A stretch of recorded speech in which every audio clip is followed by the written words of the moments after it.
Judiciary Committee will resume. And next up is the Senator from Arkansas, Senator Cotton, for opening statement. I welcome Judge Jackson and her family, and I congratulate her on her nomination. This is an important occasion. The Biden administration is waging a war on the rule of law, the separation of powers, and the Constitution. The lawlessness of the administration highlights the importance of judges who faithfully apply the law. To understand the ongoing power grab, let's consider President Biden's failed nominee to lead the Department of Justice, ATF. The man he nominated can only be described as an anti-gun zealot. Thanks to the courage of some of my Democratic colleagues, that nominee was withdrawn. But it's disturbing that the president was ever willing to nominate someone who planned to shred the Second Amendment and ban virtually every modern hunting rifle in America. Just a few weeks ago, the Biden administration tried to twist the authority of the Occupational Safety and Health Administration, a relatively obscure agency designed to regulate things like ladder safety on construction sites, and use it as a weapon to force virtually every American to choose between getting vaccinated or losing their livelihood. Thankfully, the Supreme Court struck down that unlawful power grab. Or look at the southern border, where Joe Biden and his Secretary of Homeland Security steadfastly refused to enforce our laws. As a result, 2 million illegal aliens streamed across our borders just last year. And less than 6 months ago, the Attorney General of the United States, himself a former judge, ordered that federal prosecutors, the FBI, and even the National Security Division of the Department of Justice be mobilized against parents who dared question the entrenched teachers' unions who are poisoning their children with racist vitriol known as critical race theory. As Justice Scalia was fond of saying, every banana republic has a Bill of Rights, but it's nothing more than a parchment barrier without free and fair elections, without separated powers, without the rule of law, and without an independent judiciary to uphold it all.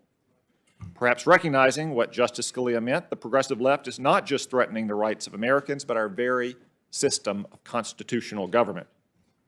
Those on the left, including some of my colleagues here in the Senate, including on this committee, want to pack the Supreme Court. I would hope that anyone nominated to the court would have no problem echoing the words of Justice Ginsburg and Justice Breyer. Both of these liberal lions have said that expanding the Supreme Court to achieve favored legal and political outcomes is a dangerous idea, and that the court should have 9 justices and no more. But for some, political outcomes on the court are exactly their goal. The Democratic leader, Senator Schumer, stood on the steps of the Supreme Court almost exactly 2 years ago and yelled at specific justices, quote, "You have unleashed the whirlwind and you will pay the price," and added, quote, "You won't know what hits you if you go forward with these awful decisions," end quote. The Chief Justice rightly condemned these words. Again, I hope any nominee to the court would be comfortable condemning these words from Senator Schumer as well. The Supreme Court is not the only constitutional limit on power that the left would like to destroy. The Associate Attorney General of the United States has said that she believes that every single American, and every single institution in this country are inherently racist, and the very concepts of the rule of law and equal justice for all are actually, quote, code words. That's what she said, code words for some kind of twisted, secret racism. These threats to the rule of law are not merely theoretical. We are witnessing a breakdown of society. There are many Americans who no longer feel safe today. Parents are scared to walk down the streets that used to be free from crime. In 2020, anarchists, rioters, and left-wing street militias raged across the country, and murders increased at the fastest rate in history. And in the first year of the Biden administration, violent crime got even worse. It's no coincidence that this violence came as localities and states pushed to defund the police and reduce the punishment for criminals. Career criminals are committing violent crimes and going free under the guise of a supposedly more equitable justice system. And liberal judges who have more sympathy for the victimizers than for the victims are a big part of the problem. The Biden administration is committed to these soft-on-crime policies, like ending cash bail to create a catch-and-release system for violent criminals. Progressive Soros prosecutors who are supported by the Biden administration have nullified entire sections of law to destroy our criminal justice system from within. The consequences are obvious. Skyrocketing violent crime, emboldened gangs, and drug overdoses reaching numbers never before seen in American history. If Judge Jackson is confirmed, her decisions will have a direct impact on the safety of the American people. So we're going to look at her past decisions and her statements, because the best predictor of future performance is past performance. That brings us to today. We're asked to determine whether the President's nominee to the Supreme Court is able and willing to meet these vital challenges. I enjoyed meeting with Judge Jackson last week in my office. We had a good conversation, and over the next few days, I'll have many more questions. Let's be clear about this. The confirmation hearing is not a test of how well nominees can filibuster or how many questions they can avoid answering. It's true that there is a tradition of avoiding any stances on how one might rule in specific cases if confirmed, and there's good reason for that.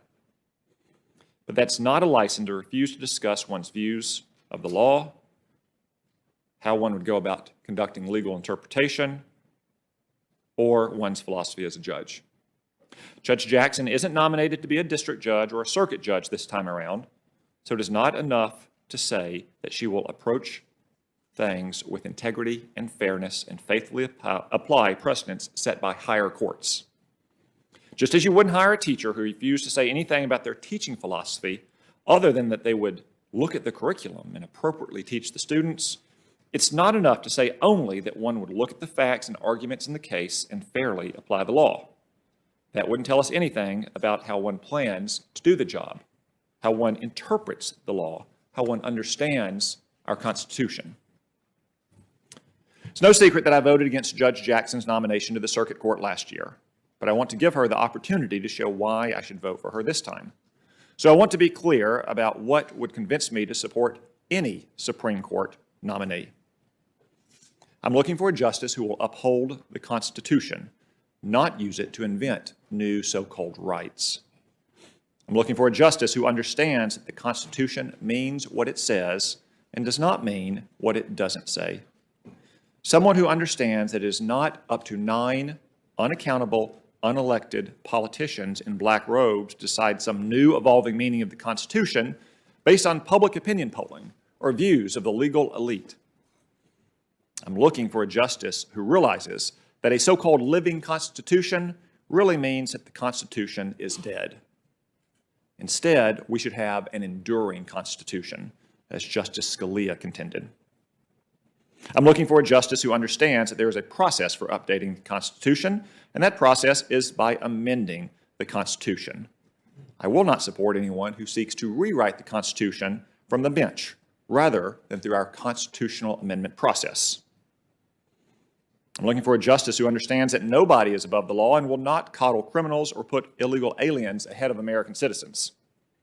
I'm looking for a justice who will protect the right to life of innocent infants instead of caving to the abortion lobby, creating whole new swaths of law out of whole cloth. I'm looking for a justice who will make decisions based on the law, not based on their personal experiences or preferences, not on empathy, not on desired political outcomes, but on the law and the Constitution. If Judge Jackson is confirmed, her job will be simple. Leave the legislating to Congress and to elected, accountable office holders in our states and our municipalities. Zealously protect the separation of powers and don't overturn laws unless they violate the Constitution. I look forward to these hearings. Thank you very much. Thanks for watching, and if you haven't already, please consider subscribing to our channel. And while you're at it, please leave us a comment. Thank you for watching.